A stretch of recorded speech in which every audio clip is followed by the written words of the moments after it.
In today's show, it's NBA free agency. It started. We're going to cover all of the deals that have happened up until, what's the time now?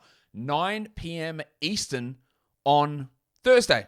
So, Michael Bolton. Thanks, Josh. It's Michael Bolton here, and it's time for another episode of the Locked On Fantasy Basketball Podcast. Let's get to it. Let's get to it, indeed. You are Locked On Fantasy Basketball, your daily fantasy basketball podcast, part of the Locked On Podcast Network.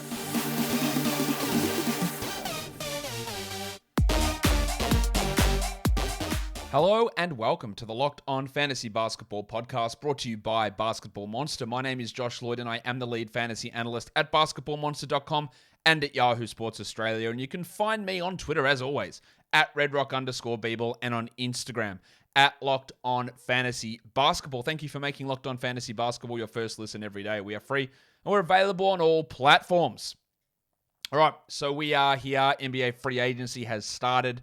We'll cover news, a trade that went down, and all of the signings. It's hard to get into the specifics of fantasy value for these guys because there's still stuff that's going to go down, including one of the biggest dominoes to fall in years, really, which we'll talk about right now. In fact, Warnie. Let's get it on, Gilly. Kevin Durant has requested a trade away from the Brooklyn Nets. Okay? Apparently, he wants to go to Phoenix or he wants to go to Miami. Of course, they're both the number one seeds from last season.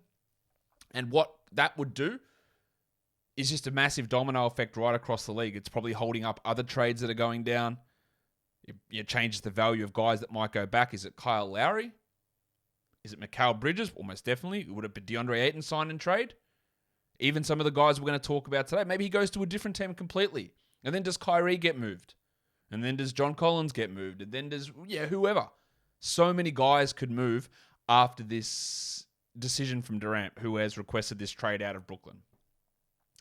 It is annoying to me that, with 3 years after just signing an extension, he's requesting a trade. But obviously, this is not the norm, the situation that was created in Brooklyn, even though I guess he had some sort of indication when he did sign that that extension of Kyrie's nonsense. Does he actually want to play with Kyrie? I don't actually know what's going on with this team and with Durant, and it continues to be a frustrating situation for everybody. Once Durant does move and all the dominoes have sort of fallen into place, then we get more of an idea of what it means for fantasy value.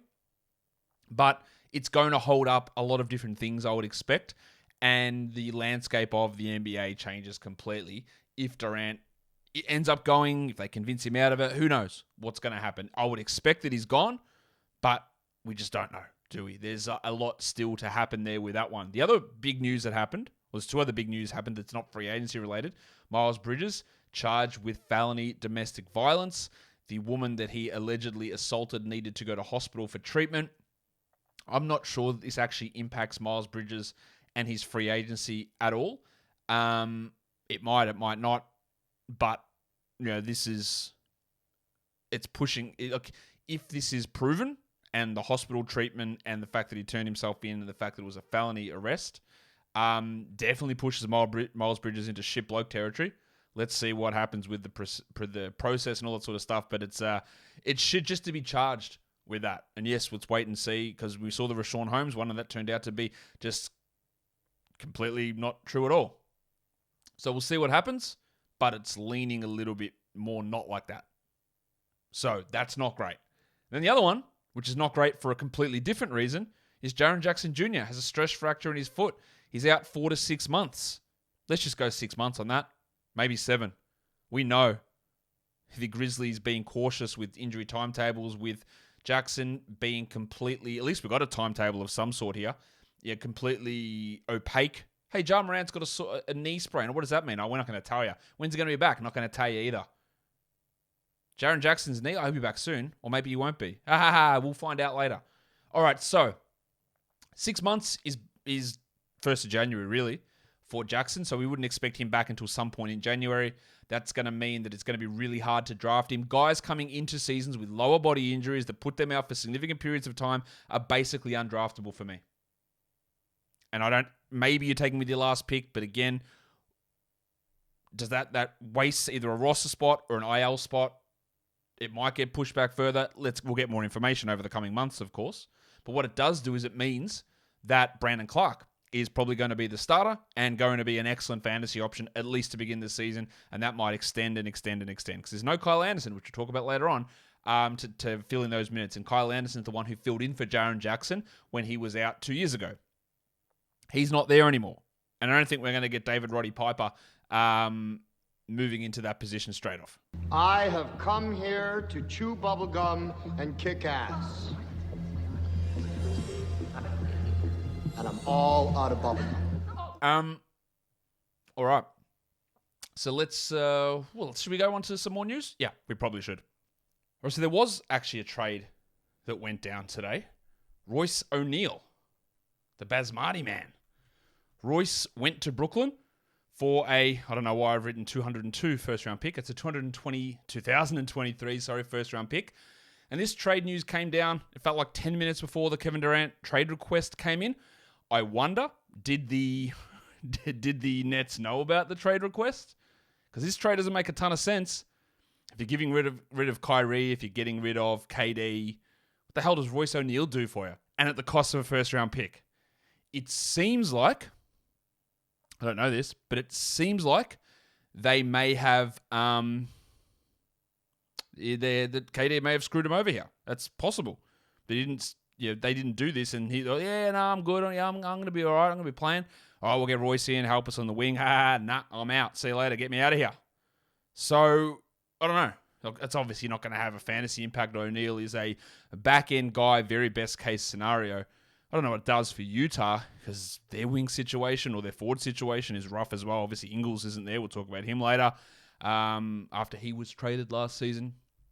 Someone had a go at me when I said, I think on yesterday's preview show, I said I think Andre Drummond's going to head back to Philadelphia. I think you misspoke there. Andre Drummond actually got traded to the Nets. Yes, I am aware of that, but I think he's going back to Philadelphia. So what I'm trying to say here is that yes, Utah doesn't have Ingles, and they didn't have him for the second half of last season. We know that, but he's not going back there, which was always a possibility. So I don't know exactly what they're going to look at here. There's just a weird move from the Nets. It's not the only weird move that happened, but it is one of the weird moves that happened so far in free agency. Boom shakalaka, you know what that is? That is the noise of NBA Jam. Arcade 1UP, which is the leader in at-home retro arcade games, is not only bringing back the best game ever, but they've made it bigger than ever with a Shaq Edition machine. People love NBA Jam, rightfully so. You can all remember playing it, whether it was at the arcade or on your console, but now you can get that arcade for your home. Put it wherever you want to. Put it in your games room. Put it in your garage. Put it wherever you want because it is unbelievable. It's a great talking point, and we know what NBA Jam is. No free throws, no timeouts, no fouls. Just crazy basketball action. So you can pre-order them now from arcade1up.com. That's up.com. And pre-order it for an early September ship date. There's other games there like Golden Tee, which I'm told is a golf arcade game. I've never played that. Mortal Kombat, and many others. And they're also giving away an NBA Jam Shaq Edition to a locked-on listener. You can enter for a chance to win one at arcade1up.com/locked-on. That's up.com/locked-on. You've got until July the 8th to enter to win the NBA Jam Shaq Edition. Don't miss out. Enter today. Who are you going to play with? Let's look at some extensions in free agency. Nikola Jokic. Oh, I haven't hit this one for a while.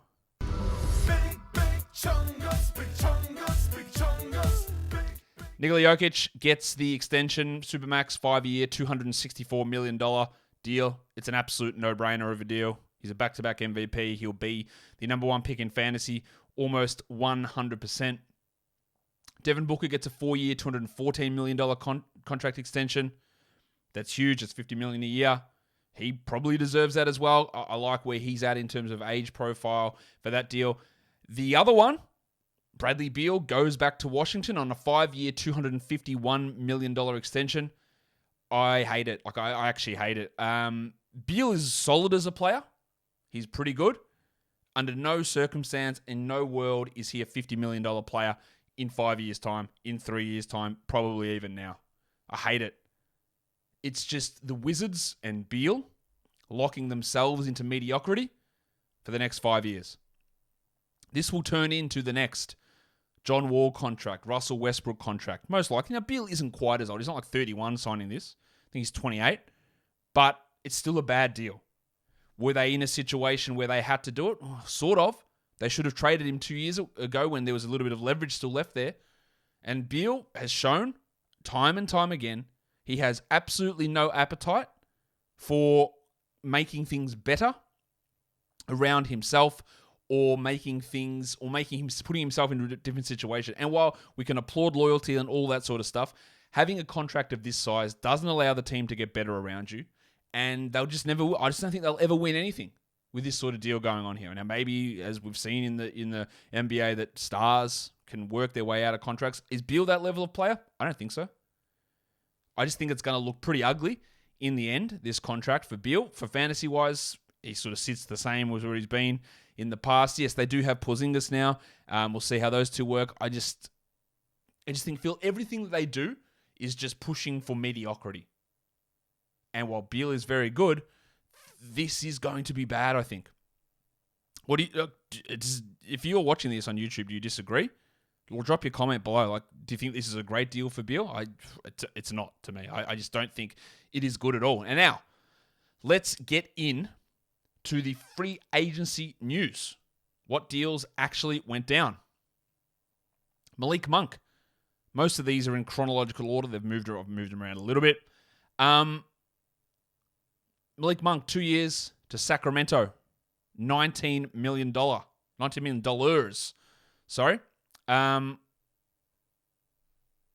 Yeah, look, we knew it was going to be hard for the Lakers to bring him back. He played, I thought, well and was limited at times by some poor coaching for the Lakers. It's a solid flyer. For the Kings, I don't really know where or how it makes sense if you want to play Mitchell and Fox together. Do you play Mitchell, Fox, and Monk together? That's rough. Where does it lead Terrence Davis? I don't know. Is Mitchell coming off the bench? He should. I believe he should, because I don't think he's that good. I think but a Fox and Monk backcourt is just horrific. It's horrific defensively. Are they going to try Mitchell and Monk? Are they going to trade Fox? Have Murray at the 3? And the Kings are one of those teams, again. Yes, they did draft a 3, but you're just adding another guard into the mix. Where does it make sense? Maybe he is just coming as a sixth man. And they will start Mitchell and Fox, which, again, I don't love that combination. And then you bring another 6'4" guard into that mix. It's going to be intriguing to see. He might be worth a fantasy flyer. We'll find out. This next one, I know that Locked On doesn't want me to swear, but you know what I would say here. DeAndre Jordan signing to the Denver Nuggets. I don't know what the terms of the contract is, but whatever it is too much. How on earth DeAndre Jordan was the second free agent announcement where the Nuggets went, man, we have to get DeAndre Jordan. DeAndre Jordan's someone you sign in October when everything falls apart and the 4 centers ahead of him in the rotation all get hurt. This is and it's inconsequential, but it's not. It's one of the dumbest moves you will ever see. Because them signing him and prioritizing him mean they're going to play him. And he is an absolute disaster as a player. Bring Boogie Cousins back. This is a disastrous move for the Nuggets. Again, it's the minimum. We don't have to play him. If you are prioritizing DeAndre Jordan and signing him at 601, they are doing it under the guise that he will be the backup center and another team will hate him. That's what it's going to be. There's another franchise going, what is DeAndre Jordan doing out there? It is a nonsense move from a franchise that is already, yes, the Jokic extension is great, but the trade away of Monty Morris to try and save money, Denver are very quickly moving into the realms of, I do not trust a move that you do until you prove me wrong multiple times. Sacramento's there, the Knicks are there. You have to prove me wrong if I'm going to, I'll doubt it, because this makes no sense at all.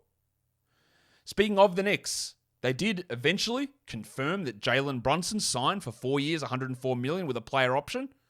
It's a little bit less than the 110 initially. Brunson apparently fulfilled a lifelong dream to play for the Knicks and to be on a middling franchise. It's bad for the Mavericks that they weren't able to convince him to stay because they can't really replace him. Yes, there's Dinwiddie, but it's not always about like who replaces him. It's who replaces the replacement. So who comes in behind Dinwiddie?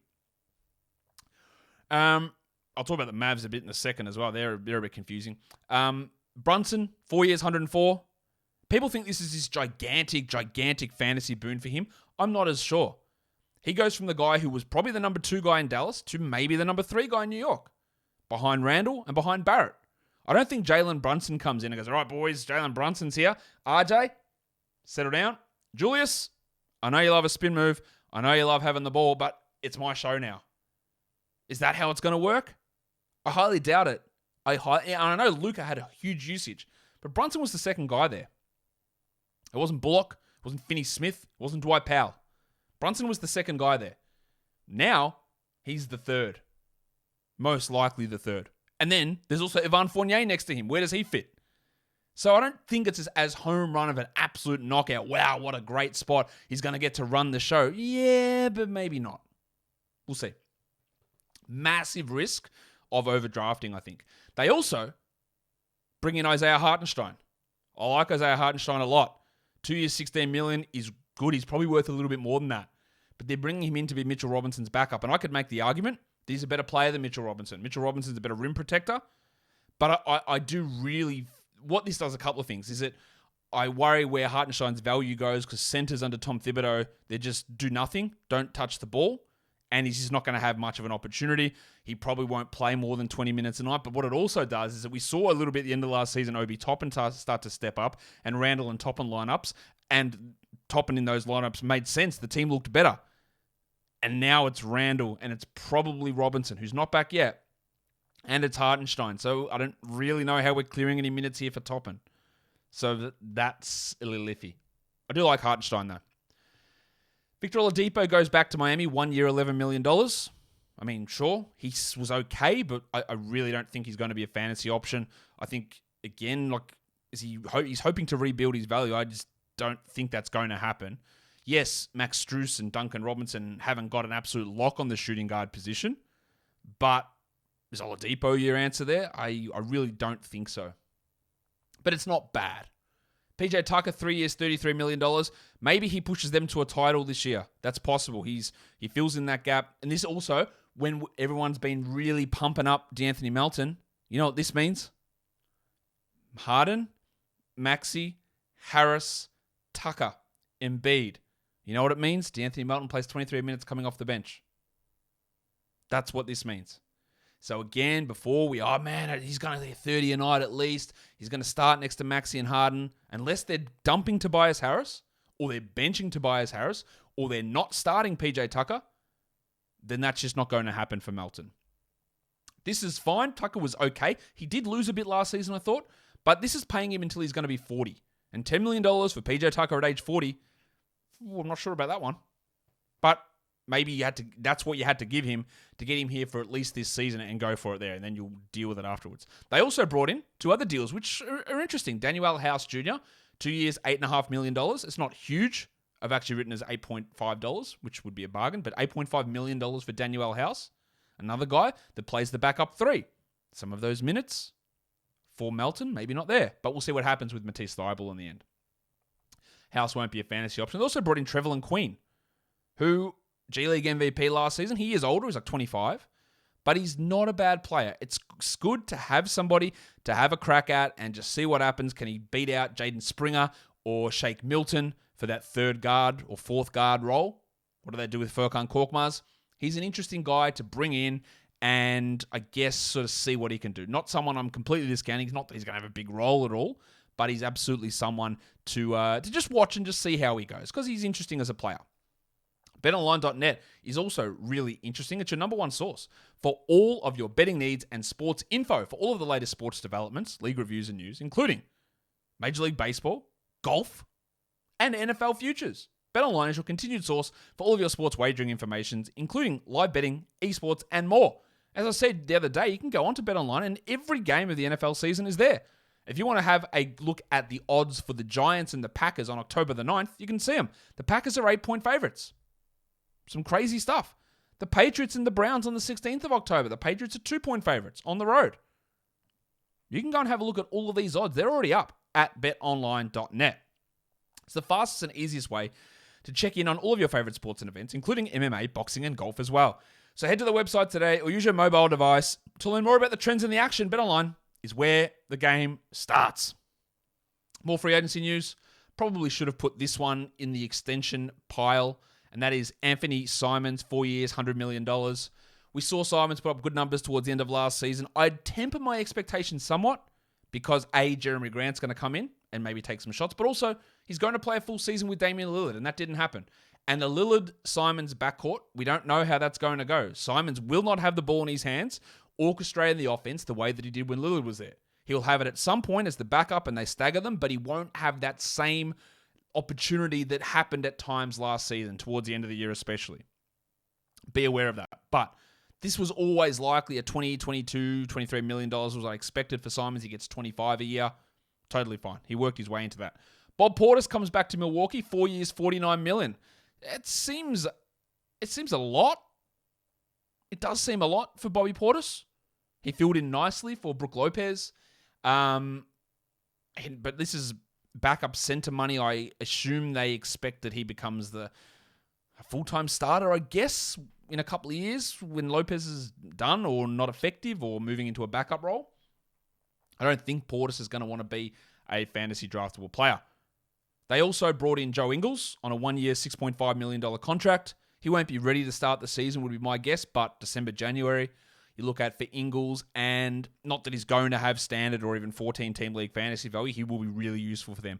A second ball handler, a connector on the bench, a shooter, and a guy that used to be a good defender. He probably isn't anymore. They also brought back Wes Matthews on what I assume is a 1-year minimum deal.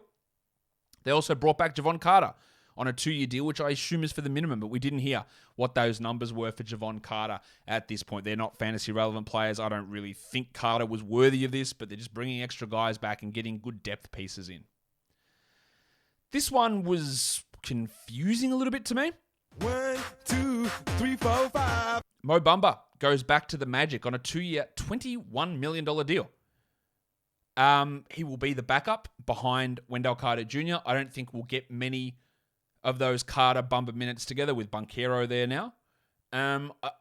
What it does is it limits a little bit of the upside of Carter, but ideally, if you are anyone that works for the Magic, you saw these guys play, and you know that you want to play Wendell Carter 31 minutes a night or 30 minutes a night and Bumba the rest. You do not want a 24 minute split, because 24 of those minutes will be bad and 24 of them will be good, and I'll let you figure out which 24 will be good or which will be bad. If Bumba is able to get 24, he does have fantasy value, but I don't think there's significant upside in him in this position to be a great draftable guy.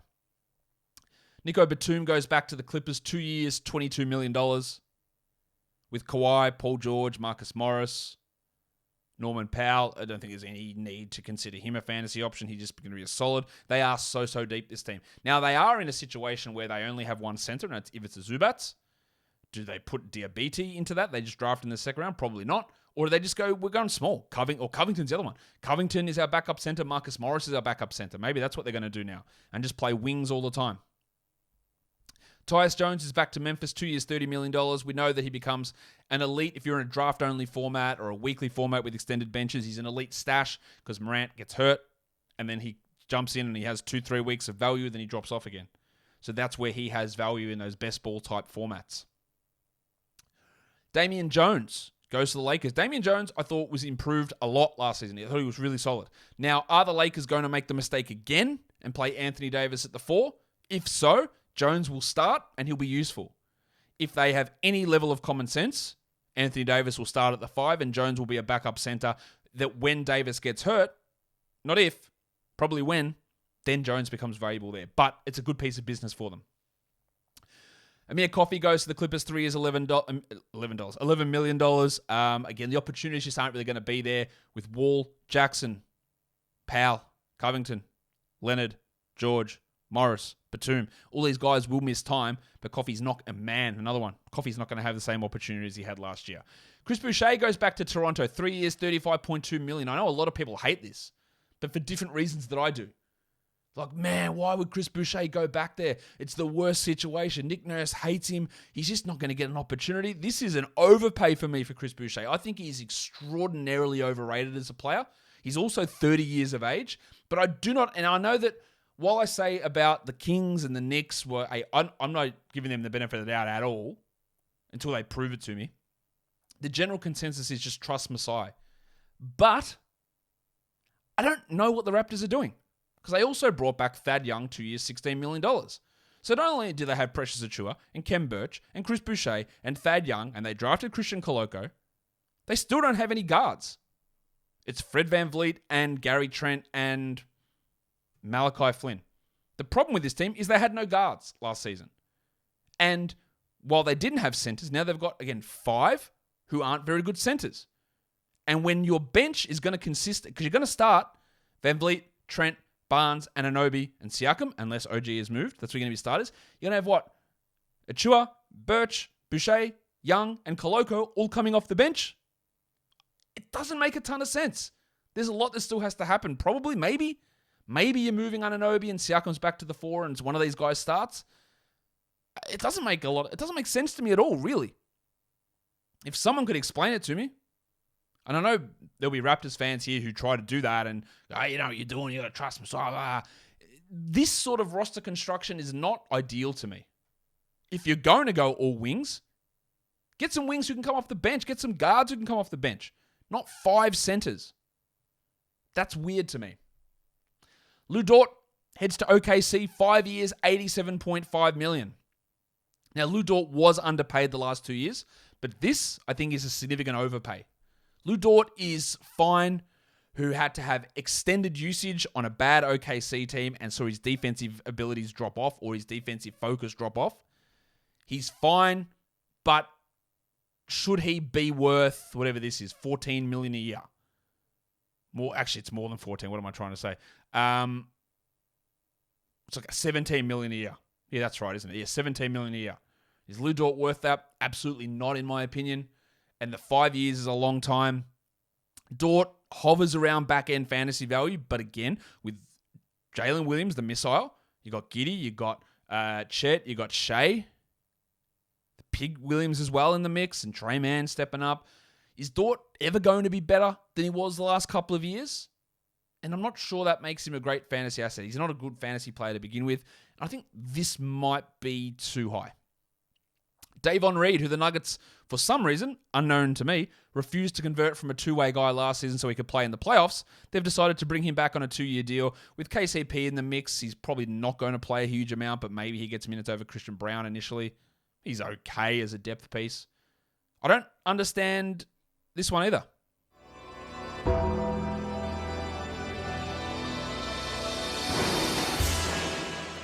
Dwayne Dedmon back. Not only not for the minimum, for more. 2 years, $9 million to Miami. There are other centers out there who are... Dedmon used to be a solid player. I just don't think he's that good anymore. But it also goes to show that Miami, despite what fantasy managers might have thought when Omer Yurtseven was starting, they don't think Omer Yurtseven is that guy necessarily. Maybe he'll move into the backup center role, but 2 years, $9 million for Dedmon to be the third string is a weird number. I don't really get it. I don't also get Patty Mills, 2 years, $14.5 million. I know he declined his player option yesterday. I went, that's weird. He didn't play particularly well last season. I don't see which team is giving him more than $6 a year. Well, it turns out it was the Nets who was going to give him more than that as he signs 2 years, $14. I don't know how it works with him and Seth Curry, but this team is just completely in blow it up mode, I guess. So there's a lot that can still happen there. All right. Let's look at some more. Marvin Bagley goes to the Pistons. This, again, people love crowning Troy Weaver as the best GM in the league. Who are you competing against to sign Marvin Bagley for 3 years, $37.5 million? Did Marvin Bagley do enough in those games where your team wasn't trying to win at the end of last season to show that he's worth this? The answer to that question should be absolutely not.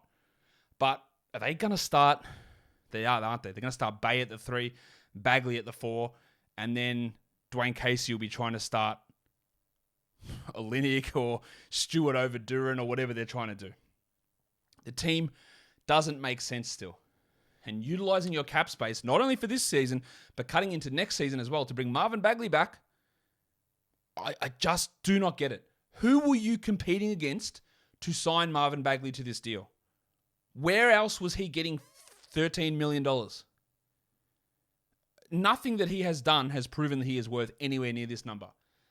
And this means to me they're going to probably try and start him. Will that be fantasy valuable? It might be. I've got to see what else they do. But they just have centers and guards. There's no wings on this team. They did sign a wing. We'll talk about that later. And that's probably even more baffling. Maybe, actually, you know what? Maybe it's less baffling. The wild thing, Jayshawn Tate. Even the wild thing's gone well. I can't do much about that. They declined his team option, made him a restricted free agent, and then brought him back 3 years, $22.1 million. I think that's completely fairly paid for Jayshawn Tate. He's absolutely fine as a rotation piece. He's going to lose his starting spot, I would guess, this season to Jabari Smith. They'll start Smith and Şengün, I would guess. Maybe Tate plays at 3. I don't think you really want that. But as a solid rotation guy, that's fine. I don't think we're going to have Tate in the 12-team discussions this year. Maybe I'm wrong. But that is totally fine as a rotation piece. It's also really, it's really tradable as well, I think. Lonnie Walker goes to the Lakers, 1 year, $6.5 million. I knew Lonnie Walker wasn't going to go back to the Spurs. He goes to the Lakers. They might start him. Westbrook, Walker, LeBron, Davis, Jones, or Horton Tucker, LeBron, Davis. Who else they got at the 2? Austin Reeves. They might start Lonnie Walker, but let me remind you, Lonnie Walker is not very good. And even if Lonnie Walker was in a situation where he was starting and playing 30 minutes, his game is so not diverse that he needs to have multiple players out and for him to be the guy that's getting 27 usage. And next to Westbrook and next to Davis and next to LeBron, there is actually zero chance of that happening. So no, I don't think this is a good spot for him. I don't think it's a good use of $6 million. I don't think it's anything. I am out. Lonnie Walker, the person, great bloke. Seems fantastic, right? Lonnie Walker, the basketball player, I don't think he's worth it. I just don't. He's just not someone that appeals to me as a player at all. And I don't get this. They brought in Troy Brown as well on a minimum deal. He's going to have an opportunity to fight for minutes. Yeah, because remember, Stanley Johnson was getting minutes on this team. So Brown can be like Stanley Johnson, but these are guys who cannot really shoot from deep. And what do the Lakers need? Shooters. So what they do, they let the guy that can shoot, Malik Monk, go to bring in these two guys who can't shoot. I like Damian Jones. I don't know what these two moves are. Nick Claxton goes back to the Nets, 2 years, $20 million. Blake Griffin won't be going back to Brooklyn. I don't expect Andre Drummond to be there, and I don't expect LaMarcus Aldridge to be there. So and maybe Durant's not there, and Irving's not there. Who knows? This is the season for Claxton. We talked about, a lot of people thought he'd be a big breakout guy last season. I was a little bit down on that. But this is the one, I reckon. This is the year where it starts to pick up for Clax. Because the opportunities are opening up. And 2 years, $20 million is a good deal. Now, Dallas, what are you doing? JaVale McGee, 3 years, $20 million. JaVale McGee is old. He is not young. He is a capable NBA player, can start in a pinch. He's fine. $7 million is not a huge amount. JaVale McGee's 34. You're paying him until he's 37. You have Dwight Powell on the roster, and you just traded for Christian Wood. You tell me, please, that you aren't starting Wood and McGee together. Please, you're not doing that. They could, but Wood surely is your center. So is Powell gone?